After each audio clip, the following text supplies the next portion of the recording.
Hi guys, Level Up here. Today I want to share with you what I think is the best classified gear farm in the division at the moment. And the reason I say this is just purely because the chances of getting classified gear from this method are higher than any other method in the game at the moment. And that includes the Dark Zone. So what we're going to be doing is farming Shade Tech from the NPCs, mainly from the earlier waves.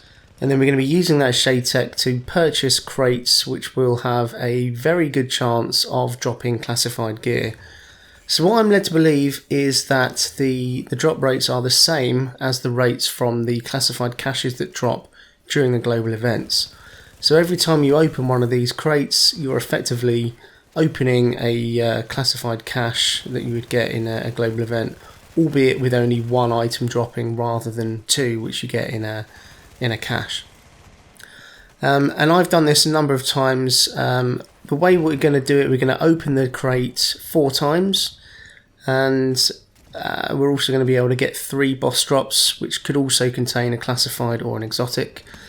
But my worst run I've had on this only dropped 1 exotic and 1 classified. And my best drop I've had 3 classified drops from the crate, and also because we get specific resistance caches at waves 5 and 10, the level 2 cache also has a chance of dropping an exotic and a classified as a bonus item. And yeah, my best run I got 3 classifieds from the crates and an exotic and a classified from the cache as well. So this method will take about 35 to 40 minutes. But like I say, you'll be guaranteed as close as you can guarantee as possible, really at least 1 exotic and 1 classified in this run, but potentially anything up to 4 classifieds. And we're going to be doing this at the carrier resistance area. I would definitely recommend starting out with a tactician's build. So here I'm running a Barrett's chest that's rolled to electronics with skill, haste and health. And we're also running an inventive backpack with electronics and skill power, and then 4-piece tacticians all rolled to PvE related talents, so enemy armor damage. We've got skill haste wherever we can, we've got damage to elites wherever we can, and we've got skill power wherever we can. And we're going to also run with 2 low-level LVOACs, one with talented, ferocious and predatory, and one with destructive, determined and predatory. And I'll be swapping out between them to proc the various different talents. And the reason I recommend a tactician's build for the first 4 waves is just because it's the quickest way to get through the mobs, and when it comes to wave 4, which is the one that we're going to kind of elongate on purpose, it allows us to kill as many enemies as you realistically can within the time available. And therefore it creates more spawns so that we get more enemies to kill. Don't worry if the turret slips down, so that's my favourite place to put the turret here. If you get it off sort of behind or in front of the screen, it doesn't matter because the turret will shoot through the screen. And if they sort of charge you, that very rarely happens, but just run around, shoot them, drop your seekers, and your turret will do the rest. That's why it's so quick and simple to use attack build for this part. So we've got 4 enemies to go, and the other 3 will be done very soon. So we can build up our stacks, and we can proc talented, which is going to allow us to replace our turret in the next round with a much stronger turret. So that's also a good thing to do. Try and keep your stacks up as much as you can, and if you can proc talented and replace your turret with a turret with 30 stacks and talented, it's going to be super strong. So rinse repeat until the end of wave 3, so literally do exactly the same thing. You don't have to really, nothing changes.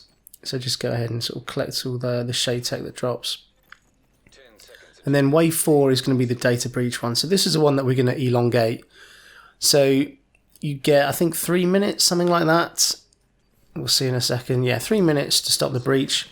And that means we have to go to a computer terminal somewhere outside. But what we're going to do is we're going to stay in here as long as we can and we're going to get our, as much kills as we can with our turret and our seekers before we go outside. As soon as we go outside, we'll get enemies spawning in various different places outside, and they'll just be further away, and it'll take slightly longer to kill them. So there are 3 possible spawns for the data breach. One is like 150 meters away, so we've got to be careful on that one. If you get that one, then you need to leave off with about a minute to go. The one we've got to the middle one, so it's like 85 meters away. We can leave with about sort of 30-40 seconds to spare. And if you get the one that's right outside the door, you can leave literally with sort of 15-20 seconds on the clock.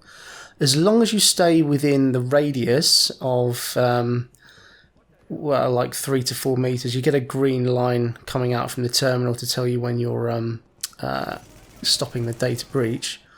As long as you stay within that, even if the counter runs down to 0, it doesn't matter. You just have to be very careful that you don't go outside of that. If you accidentally combat roll outside, you will fail the mission.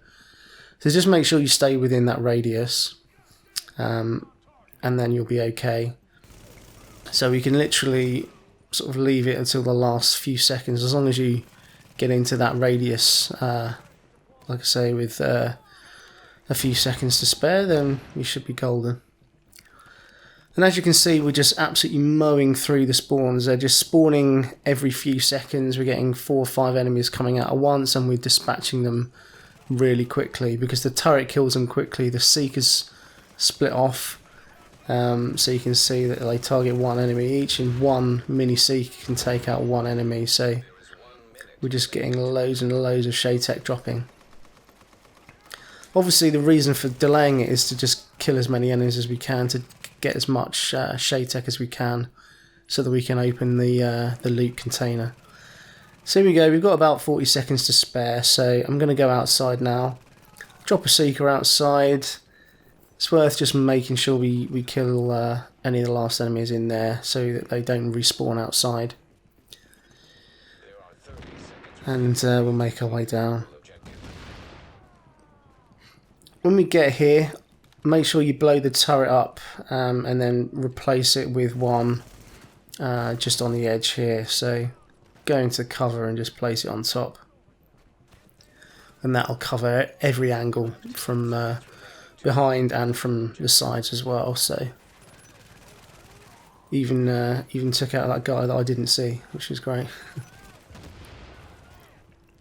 So as you can see, the counters hit 0. But we haven't failed the mission because we're still inside the radius. Like I say, if we were to accidentally, and I've done this before, you accidentally combat roll outside of the area and it will fail the mission, so make sure you don't do that because it's very frustrating.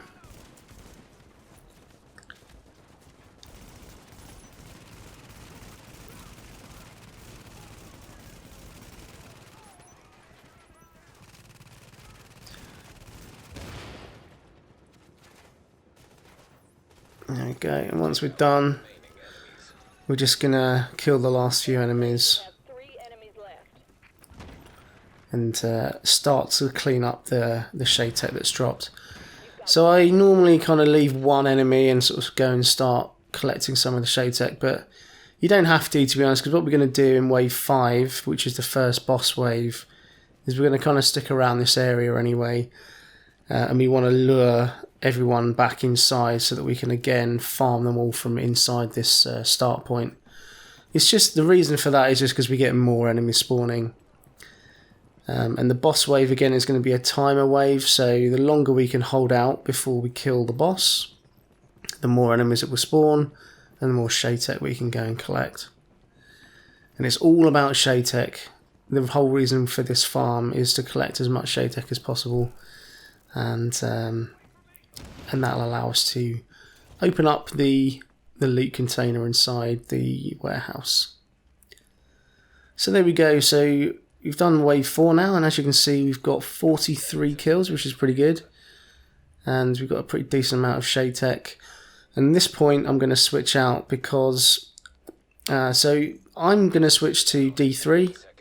It's my classified defense build, which is perfect for this kind of content. If you've got any other sort of classified build, if you've got like something like Striker, that'd be perfect as well. Otherwise, if you don't have any classifieds, I'd go for a just a regular D3, maybe with some health on kill. And what we're going to do is we're going to make sure we start the mission outside, because that ensures that the boss will not spawn inside the start point. If you were to start the mission inside here, then the chances are the boss will spawn inside as well, and you'll have a hard time not killing him because he'll just be annoying you the whole time. So make sure he spawns outside and then come back in here and then start farming away at the NPCs. The reason we're not using our attack build is purely because Seeker Mines don't discriminate, so we don't want to kill the boss. The Seeker Mines don't know that, and they will just target the boss and probably kill them within the first minute or so. So any sort of good DPS build will do here. I love this build, it's great as well, especially with the rushers, because when you're out of ammo, you can use the melee ability like there just to finish them off. And I find that really useful.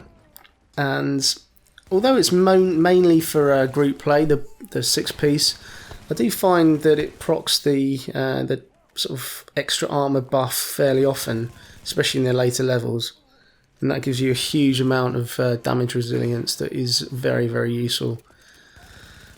So I was always thinking that Barrett's chest and the 5-piece would be better solo, but I really like the 6-piece, so I'll probably stick with that.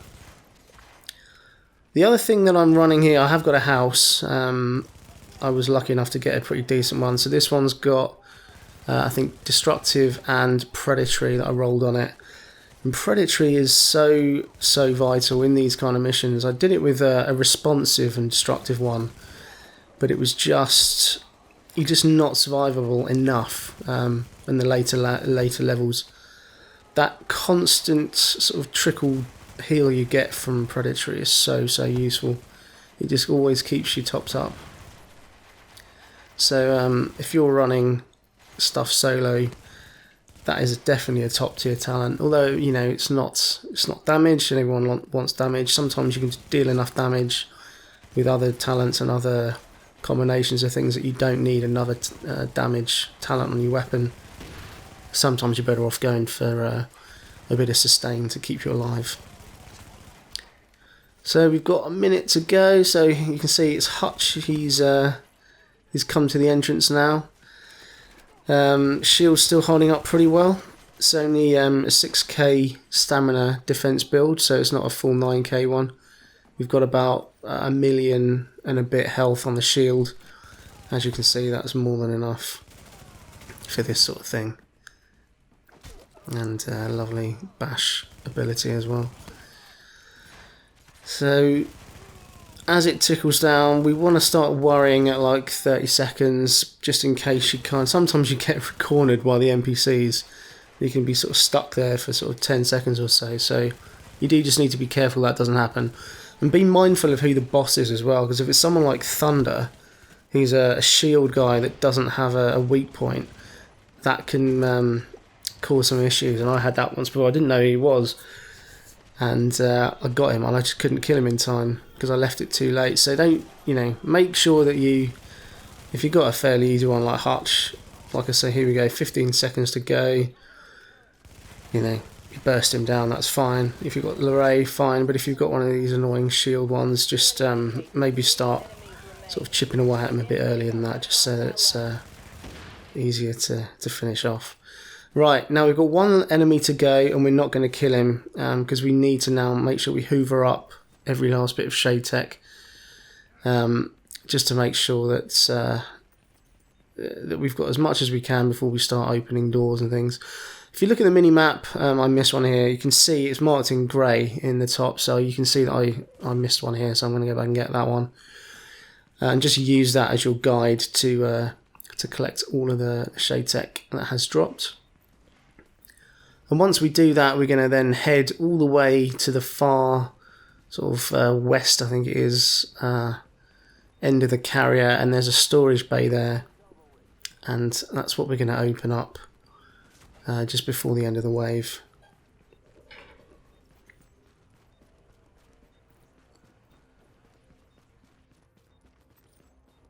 If you can get over 9,000, that's perfect, because The door, the garage door or the storage bay door is 7,500, and the container that has the classified and exotic drops costs 1,500 for the first time if you're solo, and then 3,000, 4,500, and 6,000 for the subsequent times.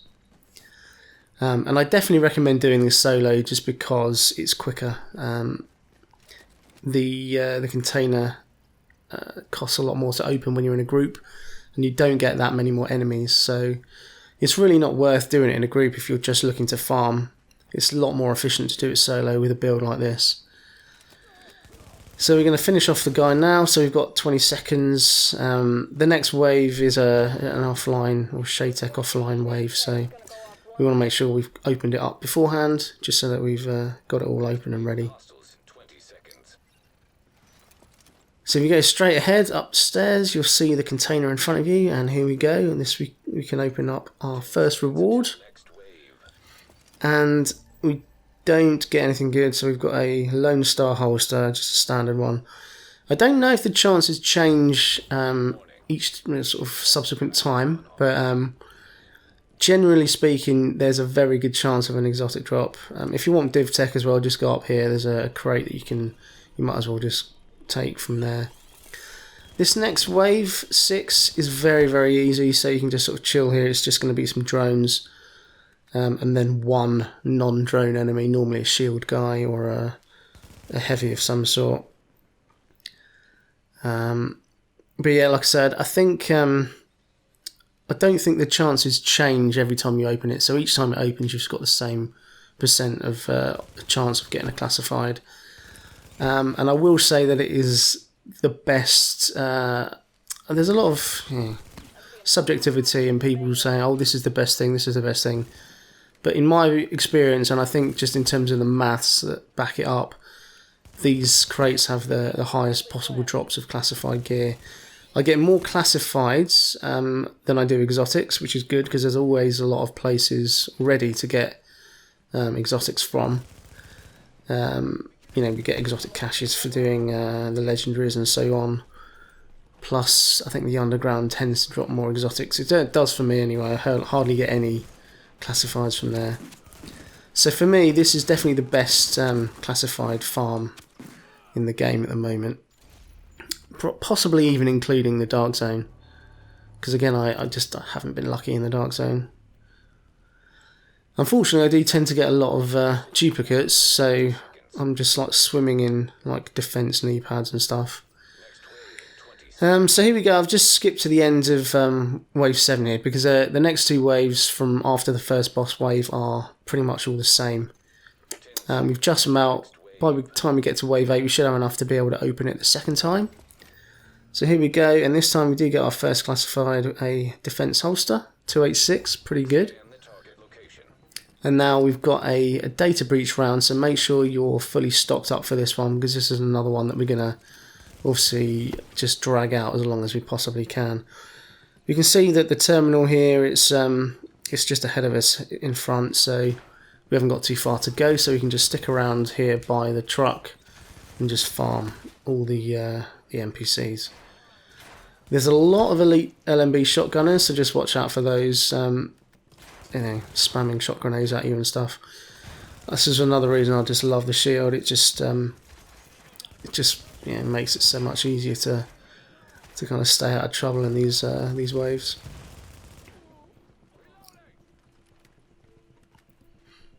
The NPCs do start getting a bit stronger after this, so what we're going to do is, we've already opened it twice, we're going to open it again when we hit 4,500, which we should be able to get from this one round, and then we're going to open it one more time at 6,000, and then beyond that there's no point really, because we have to wait another 6,000 before we can open it.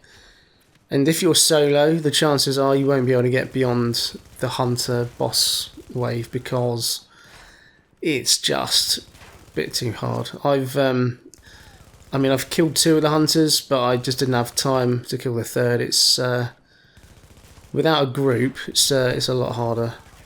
I'm sure it's possible to get through, but I haven't yet, and it's it's not really worth trying. Like I say, if you're just looking to farm the classified caches and the crates, then this is the best way to do it. And if you want to try and go for getting as far as you can, then group up. Even matchmaking, you'll probably find a decent team that you can easily get past wave 15 on anyway.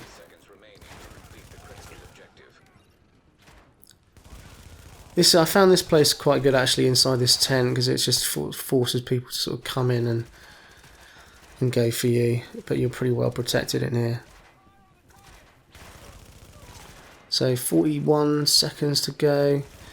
Need to think about starting to make a move towards the terminal, because you might have to stop and shoot people on the way, like here, to clear out the shotgunner. Let's leave that guy for now. And again, we're just going to stand here. We don't need to worry too much about killing. We just need to make sure we don't move outside the zone. And we're just going to kind of just tank damage until the timer runs out.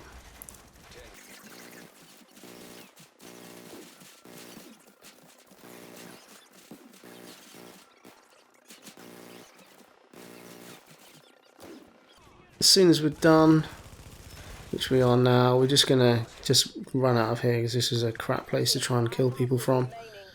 Start hoovering up the shade tech. Finish off the last few enemies.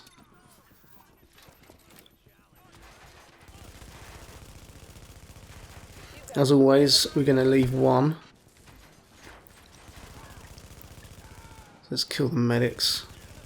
There we go. Alright, so one left. And now just check your mini-map and go for all those little grey dots. Could be blue, I'm colourblind, grey or blue, one of those sort of pale colours. So nearly done, and as you can see, we've already pretty much hit that 4,500 that we need, and we have now, to open the next crate.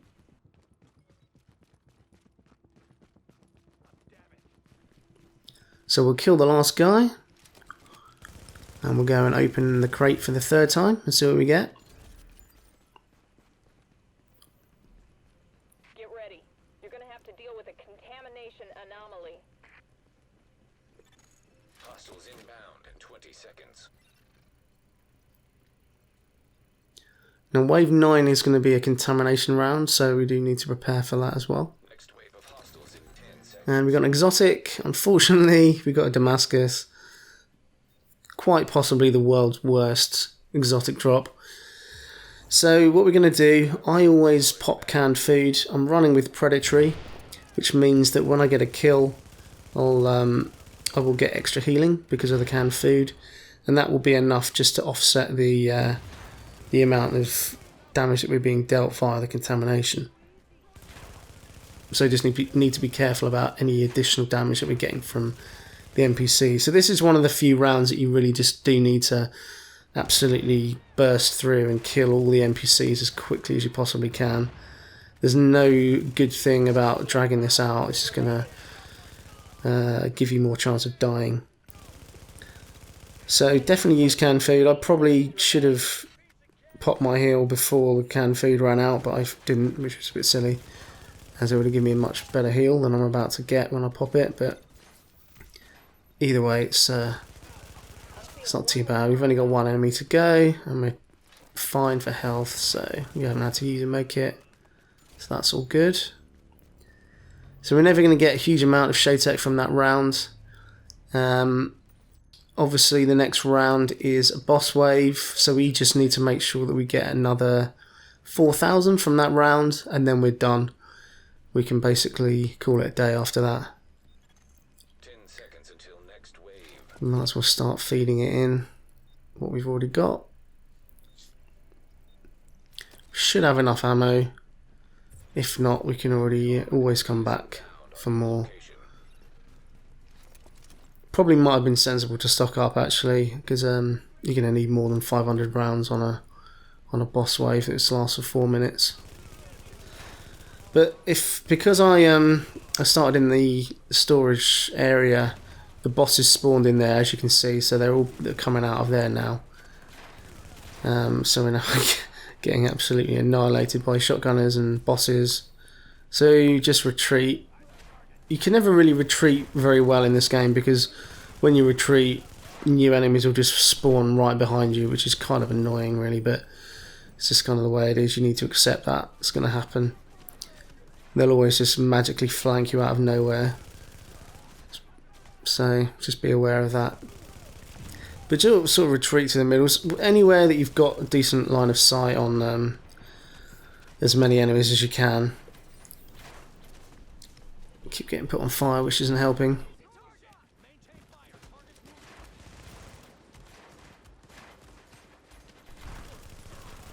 But again, the name of the game in this round is just to try and kill as many mobs as possible.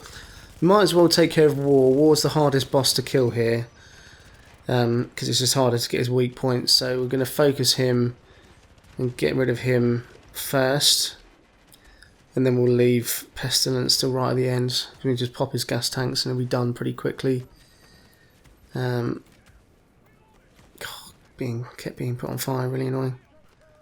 Right, so try and keep out of Pestilence's way, and just try and focus on the mobs. We haven't really made that many kills yet. Just had a shotgunner spawn behind me as well, which is annoying.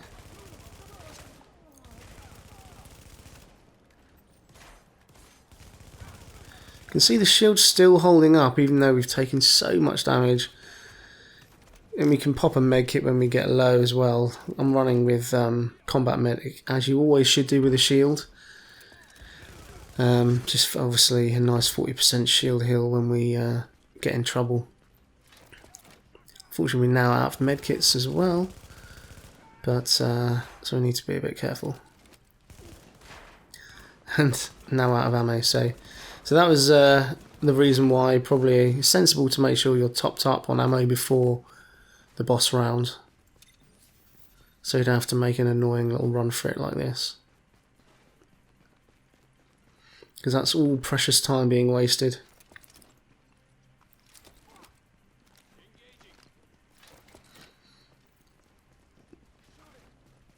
Where did he disappear to?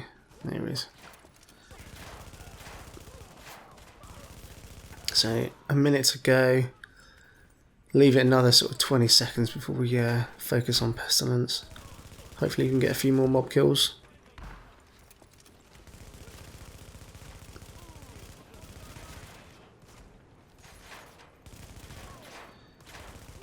That'll probably do. Alright, let's just take him down. So this right hand side one's the best one. It's an instant explode. Don't know if you don't know about that. I actually didn't know about that until fairly recently. I always just used to go for the one on his on the right, but there is another one to the left, which is an instant explode, which is good.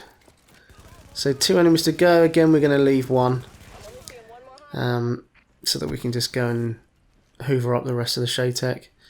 Nice pose by the medic there.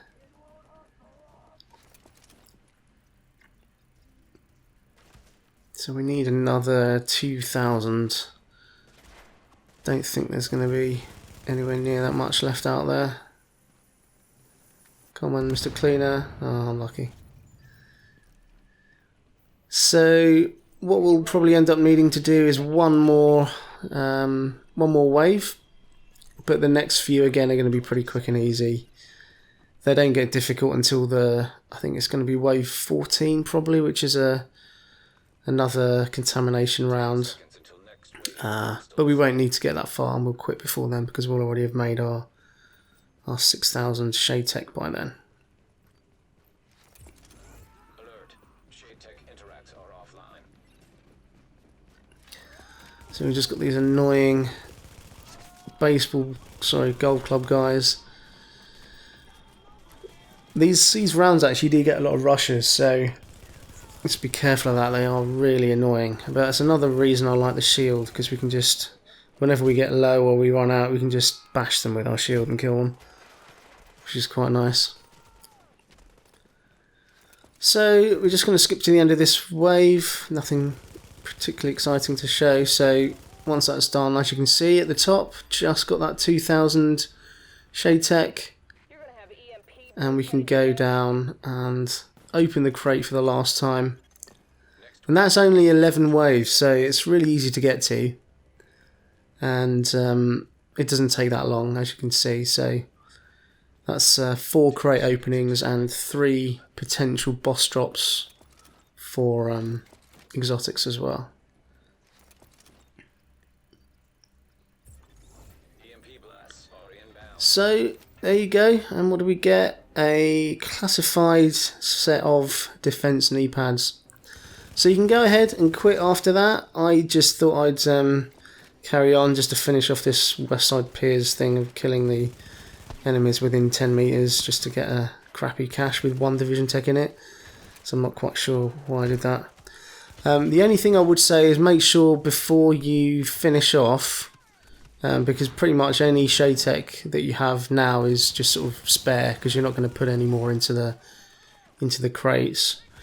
Just go and buy the food and drink from the food and drink crate, or any exotic grenades or anything else that you might have used up, because this is by far the quickest and easiest way to restock. So you see the blue crate there on the left and just by the entrance, that's the food and drink one. So stock up from there and then you'll be ready for the next time you do this, when you'll be full of water and canned food for the healing, for the contamination rounds. But that's it. That's how you do it. That's how you open 4 crates or 4 chests, whatever you want to call them, within 35 to 40 minutes to get yourself a really good chance of getting some classified and exotic gear. I hope you found that useful, and if you did, please do drop me a like and subscribe if you haven't already, and I'll see you all in the next video.